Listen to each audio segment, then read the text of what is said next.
today we're talking to Prem Shankar Jha, a senior journalist who spent about half a century actually in the highest corridors of power. Earlier in the year, he released a book called Dawn of the Solar Age, where he talked about technology solutions to climate problems, rather than just focusing on the problems. This year, we had the COP24, the 24th meeting on basically discussing how we deal with the challenge of climate change, and it was a relatively depressing conference. And I want to start off by asking Prem, why was it so bleak? Why has the issue on climate change gone from climate denial to despair with nothing in the middle? I think the cause is that just in the 2 or 3 months before, or if let's take 6 months before the meeting, you've had an extraordinary set of extreme weather events on one side, which show you that the climate is changing and the change is accelerating. We also had the UN special report on 1.5 degrees centigrade, which says that you must get out of fossil fuel. This is the only way to save the world, and that you have to actually get to zero net carbon emissions by as early as 2055. And nobody knows how to do it. So what you therefore got is people who are essentially saying, okay, like Trump is saying it bluntly, okay, I can't fix it, so I won't think about it. But why are the current strategies failing? I mean, it's been 24 COPs. This is the 24th. Well, because right from the start, all the Conference of Party meetings concentrated on first defining the problem, and then very soon afterwards on allocating burdens between developed and developing countries, and then financial burdens, and then targets for emission reduction, which began to come in from 2007 after the fourth IPCC report, the Intergovernmental Panel on Climate Change fourth report, which was really a landmark report.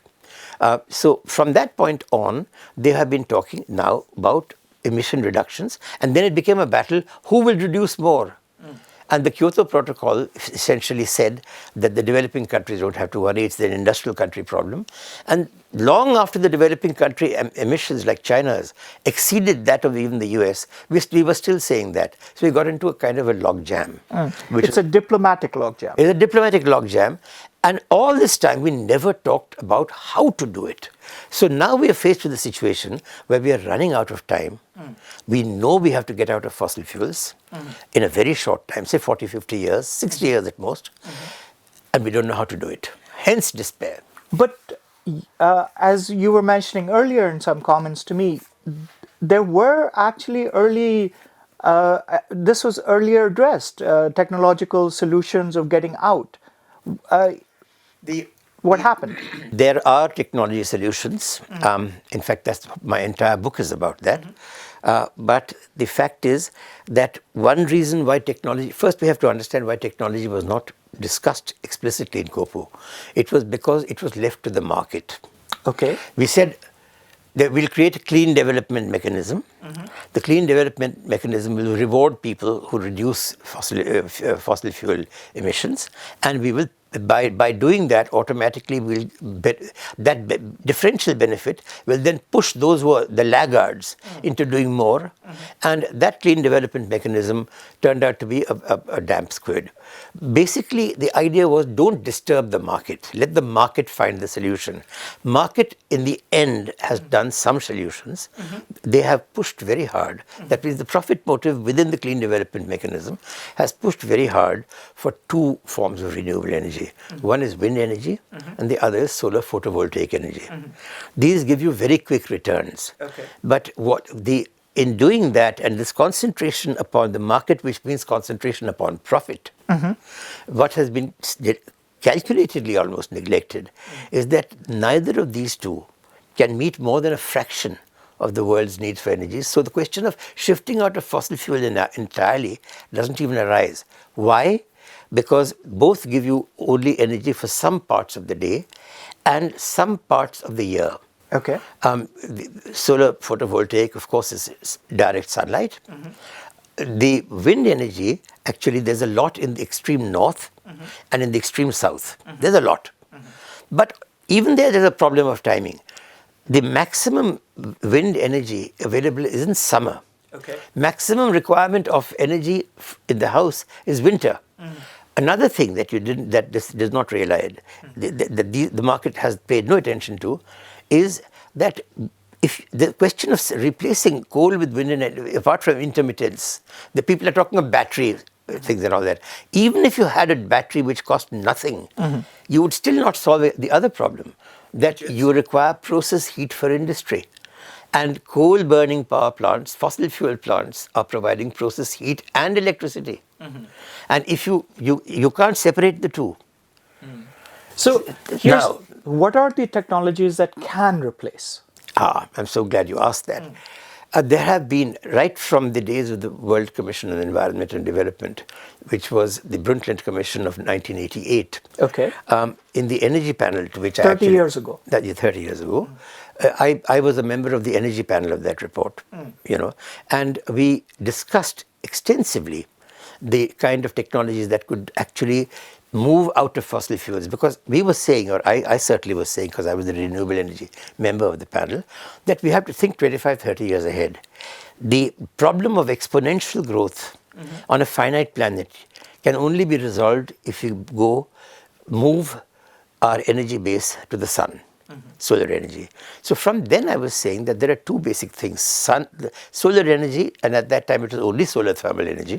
Solar photovoltaic, the cost was absolutely prohibitive, and biomass energy. Yes. Now those two are still the only two, but the technology changes in both have been so phenomenal today that you can, at economic cost, economically replace all solar and transport fuels and petrochemicals requirements of fossil fuels with solar energy and biomass, which is another form of solar energy, backed by wind and solar photovoltaic, of course, but base load pickup for transport fuels as well as for power and process heat requirements, with solar thermal power and biomass gasification and transport fuels production from biomass.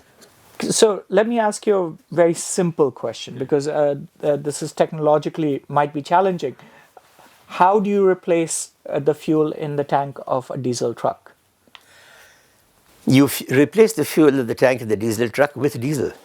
Okay. But the diesel will not be made by refining oil that comes out of the ground, which is, of course, fossil fuels. Yes. It will be made by a process which is known as gasification of biomass. Okay. Now, coal gasification is well known. All right. In fact, the Germans fought the Second World War producing diesel from coal gasification. Gasification of coal, of any kind of carbon matter, gives you two important gases, and of course lots of carbon dioxide. The two important gases are carbon monoxide and hydrogen. Gasification is different from combustion. So in combustion you provide all the air you can and just burn the whole thing up. All you get is carbon dioxide. Okay. If you put a limited amount of oxygen in, through either air or pure oxygen, then you get partial burning. That's when you get carbon monoxide and hydrogen. Carbon monoxide and hydrogen are the basic building blocks of all plastics, all synthetic fibers, of nitrogenous fertilizers, and of transport fuels. So if this technology... You can make aviation turbine fuel, you can make petrol, you can make methanol, which is as good as ethanol, as a substitute for gasoline, and you can make biodiesel, you can make naphtha. You can make all these, and the process is a 100-year-old process for converting this combination of gases into these fuels and petrochemicals. It's called the Fischer-Tropsch synthesis. All of industry, half of the world's industry today runs on the Fischer-Tropsch synthesis, and we in the climate community don't even know about it. If this is so well known, and why hasn't there been a change? Why, if this is a tried and tested technology, is it too costly? What is the hang-up? What's the problem? Now, the biomass gasification technologies are new. Okay. I mean, to get them to this high level, Okay. You know, To get it so it can be used in all of these. you, So you can basically what replace them. any biomass from municipal solid waste to sewage sludge, the solid part, to all the crop residues in the world can be gasified. Okay. And will give you carbon monoxide and hydrogen. So the Punjab burning problem, Will for disappear. example. Rice straw can be gasified, and you will then get two things. You will get biochar, which you can either then go to the second stage of gasification and turn into transport fuels, or you can simply briquette it and replace coking coal. Okay. Which is also a terribly, carbon emitting thing, and you also double the farmers' incomes in the process. Why haven't we adopted it? Because Why? we're thinking of it now. The technology was there all along, Okay. but we just haven't thought about it. Look, I cannot explain why human beings think in a herd, but we do. Okay.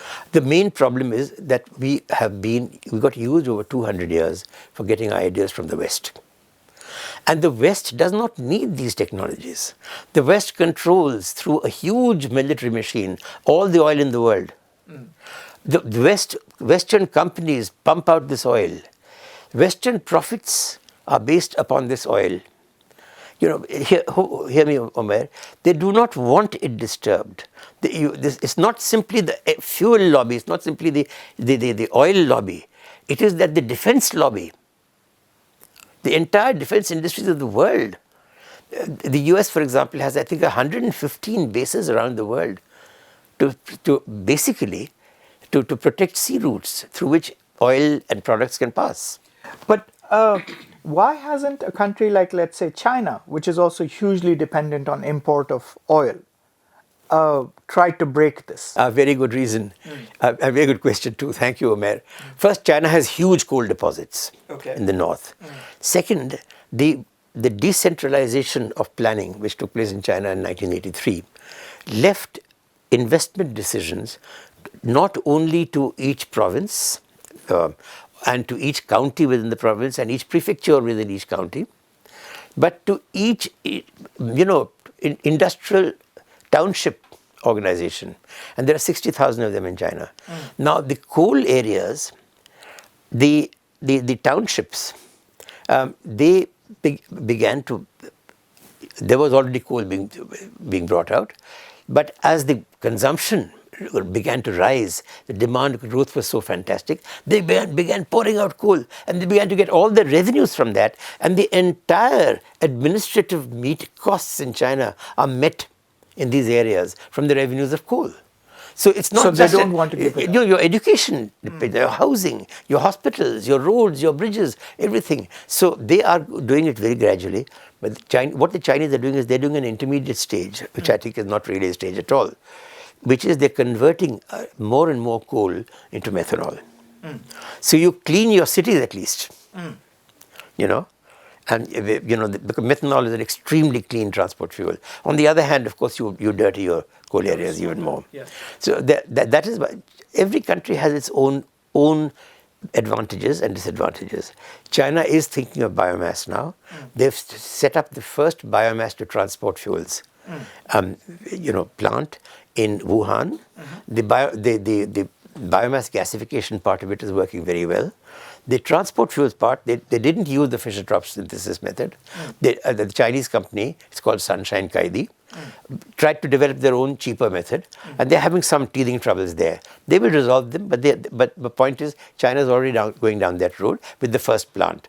The US at this moment, they first wanted to do it before the great financial crash. Then everything stopped. 2000. Now it's being picked up again. There's a company called Sierra Biofuels, which is constructing a plant to convert municipal solid waste into aviation turbine fuel. Can And they've got 5 more contracts after that. So, okay, America has got big money. China has got big money. Can India do this without the big money? It's not expensive. It's not expensive. No. Let me take the rice straw issue. Okay. And see, just take it through. Punjab produces about 25,000 tons of rice straw a year. Okay, some of it is stubble, you can get plowed back, but say 20,000 tons of rice straw. 20 million tons. Oh, sorry. I beg your pardon, 20 million tons. Okay. Now, the rice straw, that rice straw, if in every village you install a small cheap gasifier, 8-10 lakhs of rupees, you get the biochar, you get lean gas. 8-10 lakhs is all that it would require. About 10 lakhs, yeah, for each village. The size required, it's 5 to 10 tons, per day. Simple air-blown gasification. You pump in some air, you shove in the thing, and you have this burn going on at the bottom, and you adjust both feeds so that it remains at a constant temperature. The gas that comes out. That's a lean gas. It's got nitrogen in it also, but it's perfectly good for burning, like in a cooker. But it's extremely good for running engines that will generate power. Okay. So it solves immediately the problem of cold storages. Punjab has 378 cold storages. 362 are devoted only to potatoes, and they're all in the towns. Of the remaining 16, about 6 are devoted only to milk and milk products. They're also in the towns. There are no cold storages till today in the whole of Punjab, the richest agricultural crop. So they can't move out of wheat and rice. And once you do that, you immediately the farmer got a whole new area of making money. It's colossal, But at the same time, you've got biochar lift. The biochar is about 35% or 30%, and of that, 20% is carbon. I mean, 70 to 80% of the biochar is pure carbon. Okay. You can briquette it and sell it. The cost of coking coal today is 27,000 rupees a ton. 27,000 rupees a ton. The world is running out of coking coal. That's the problem. This thing, if even 10,000 rupees the farmer gets after the briquetting in the village, his income doubles, exactly doubles. Punjab's income rises by 10,000 crores. The spending of this income, that's before the cold storage, by the way. The spending of this income generates huge number of jobs. I worked out that Punjab alone will have 1.5 million extra jobs in the rural areas with a doubling of farmer incomes. So you're telling me we can deal with our pollution problem, we can deal with our income problem, we can up the earning power of farmers, all with one cheap technology which is tried and tested. Yeah, no, it's tried and tested. Not only that. Now wait a moment. Let me tell you more. We haven't finished. A large part of this can be gasified. The briquettes can be then used for producing transport fuels. The just 3 crops: rice, wheat, and sugarcane. The waste, the crop waste that is left, can produce 1.5 times as much transport fuels as we consume every year. So it would take care of our import problem. $200 billion worth of oil import stop. Why is no one doing this? Look, all I can tell you is you should ask them. Asking me is like holding me responsible for they're not doing it. I don't know. Why aren't you Prime Minister? No. I'll tell you 2 or 3 problems. The most important one is the grip of the free market, so-called. No one will invest. This is not a cheap process.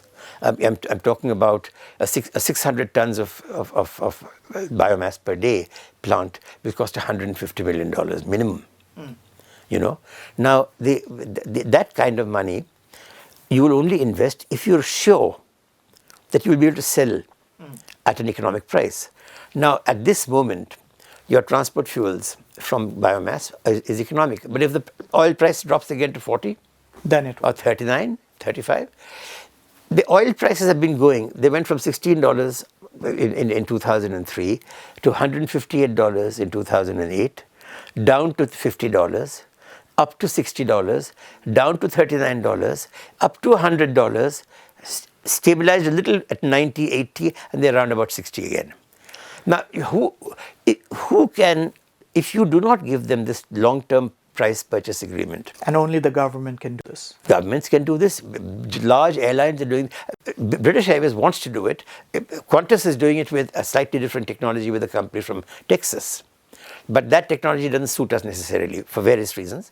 But they're buying 800 million gallons of aviation turbine fuel from this company in Texas a year, beginning next year. So let us end on that note. Solutions exist. We know the problems exist. We are choking to death in Delhi. What it requires is far enough thinking. But when the technology exists and the solution exists and it is price effective, why aren't the governments doing more? You've got to one last word in this. You need stability of prices. For the world as a whole, you need a cut-off date for fossil fuels, which is far enough in advance so that the existing plants can make their money back and they can then plow it back into the new areas of energy. And the third thing you need is stability of prices, phasing out date. And the third thing you need is just the courage to be the first. And that is something that the bureaucratic system here does not allow you. Because the guy who does that, God help him if he fails. He will not only be accused of having failed, he'll be accused of corruption. On that note, let us end it. Thank you very much, Prem. To receive instant updates on all videos from The Wire, click the subscribe button and hit the bell icon. Pay to support independent journalism. Click the link in the description and choose the amount you want to pay.